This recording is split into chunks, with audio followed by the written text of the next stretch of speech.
Ahora vamos a hablar de la segunda ley biológica de la naturaleza.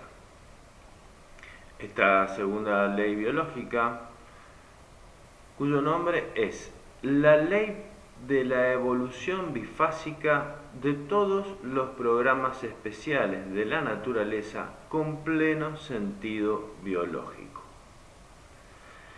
Esta segunda ley que estamos observando en el gráfico es una ley que a nivel biológico siempre se cumple, absolutamente para todos los órganos del cuerpo, para todos los procesos denominados enfermedad. Podemos también tener muy presente que todo programa biológico especial se desarrolla de manera sincrónica, una triada perfecta entre la psique del individuo, el cerebro del individuo y el órgano correspondiente. Esta ley bifásica la vamos a ir abriendo en relación a lo que va pasando tanto en la psique, en el cerebro y en el órgano, mientras se encuentra el individuo dentro de este programa biológico. Tengamos presente también de que esta segunda ley biológica es la que va a servir de base para ir entendiendo y cuando se estudie cada uno de los órganos del cuerpo y cada uno de los diagnósticos médicos. Podemos observar en el siguiente gráfico una línea en el centro donde habla y dice tiempo. Imaginemos que esa es la línea de la vida. Vemos que en la parte de arriba dice fase diurna o simpaticotonía y en la parte de abajo de la línea dice fase nocturna o vagotonía. Por lo que podemos dividir en esa línea del tiempo como que todo lo que sucede arriba es en el día y todo lo que sucede abajo de esa línea es en la noche, en esa fase nocturna, en esa fase de vagotonía, esa etapa nocturna donde el cuerpo descansa.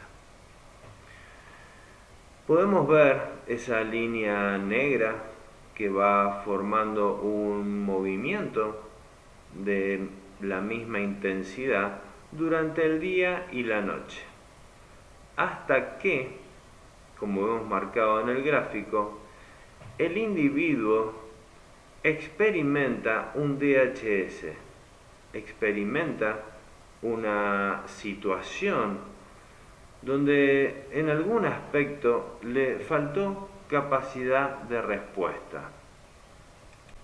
Experimenta una situación que no esperaba, que la vivió de manera dramática, muy intensa, que sucedió a contrapié. Y algo a tener en cuenta en este evento es que en toda situación, ante todo individuo, lo importante no es el evento en sí, sino que lo importante es la percepción individual de ese individuo sobre esa situación. Recordemos que la percepción del individuo es tan individual y particular como sus huellas dactilares o el iris de sus ojos. Es en ese preciso instante, cuando el individuo vive este DHS, donde podemos observar durante esa primer fase, esa fase denominada fase activa, que el estrés se coloca en modo turbo. Vemos que la línea del estrés está de manera constante hasta la CL, hasta la conflictolisis, se encuentra en la fase diurna, en la fase simpaticotónica. Desde el punto de vista de lo que va sucediendo en la psique, es acá donde el estrés del individuo se encuentra en modo turbo, es decir, se encuentra muy acelerado a comparación de cuando se encuentra en normotonía o en su estado normal. Es acá, luego de ese DHS, donde se da inicio a todo el programa biológico. Al nivel de la psique, luego del DHS, la persona se encuentra en ese momento con un pensamiento permanente, con un pensamiento recurrente respecto de esa situación vivida, respecto de ese DHS, para encontrarle a esa situación una solución. Incluso puede tener mucha dificultad para dormir, y esa dificultad para dormir, donde puede estar claramente acompañada de insomnio, puede estar también acompañada de una pérdida de apetito, lo que por consecuencia puede llevar al individuo a una pérdida de peso. Durante esta etapa el individuo está con ese pensamiento recurrente, pensando cómo hace para solucionar esa situación vivida con anterioridad. Esta primera fase, que está en color celeste, también se denomina fase activa del conflicto.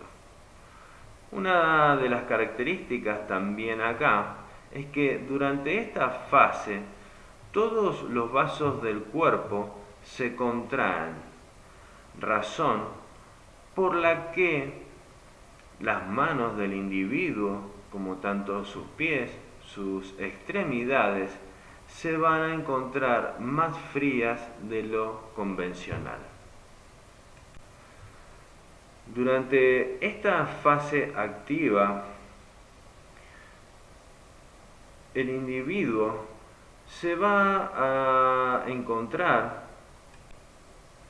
va a sentir que tanto sus días como sus noches transcurren como si fuera siempre de día. Una vez que es solucionado ese conflicto y que se produce una solución de manera consciente o inconsciente, llegamos a esa etapa CL, esa conflictólisis. Esa conflictólisis es la resolución, ¿sí? Es la solución a ese DHS sufrido previamente. Es durante esta etapa de la fase activa donde en algunos órganos se va a poder observar un aumento, un incremento celular. En otros órganos se va a poder observar una necrosis o una ulceración. Y en otros casos se va a poder observar una pérdida funcional de alguna parte del cuerpo. Esta fase activa, desde el DHS hasta la conflictólisis, puede, en muchísimos casos, pasa desapercibida. ¿Por qué? Porque es asintomática. Es decir, vamos a poder ir observando que en el 96% de los casos, toda esta fase va a ser asintomática. Es en esta fase donde generalmente una persona puede ir al médico por cualquier dolor en alguna parte del cuerpo, una articulación, y es en ese momento donde la persona se le hace a veces un chequeo general y se produce un hallazgo en alguna otra parte del cuerpo, lo que muestra una fase activa, pero que es asintomática. A nivel del cerebro, si se le hace una tomografía al nivel adecuado y a través de los medios que explica el doctor Hammer, se van a poder observar anillos concéntricos. Ese es el foco de Hammer. Ese punto inicial, ese, podemos decir, ese golpe inicial, ese shock vibratorio, se va a observar en el cerebro como un punto muy bien marcado en el relé que controla el órgano que está teniendo el desarrollo biológico. Durante toda la fase activa, ese punto en el cerebro, ese relé, se va a observar como si fueran anillos concéntricos. Es decir, que a nivel de la psique, el individuo va a estar con su estrés en estado turbo y con un pensamiento recurrente y permanente. A nivel del cerebro, se va a observar un foco de Hammer, como eso shock vibratorio. Es como si cayera una gota de agua en un lago muy tranquilo y se expandieran las ondas. Y a nivel del cuerpo vamos a observar o un aumento celular o vamos a observar una necrosis, una ulceración, o vamos a observar una pérdida funcional de algún órgano.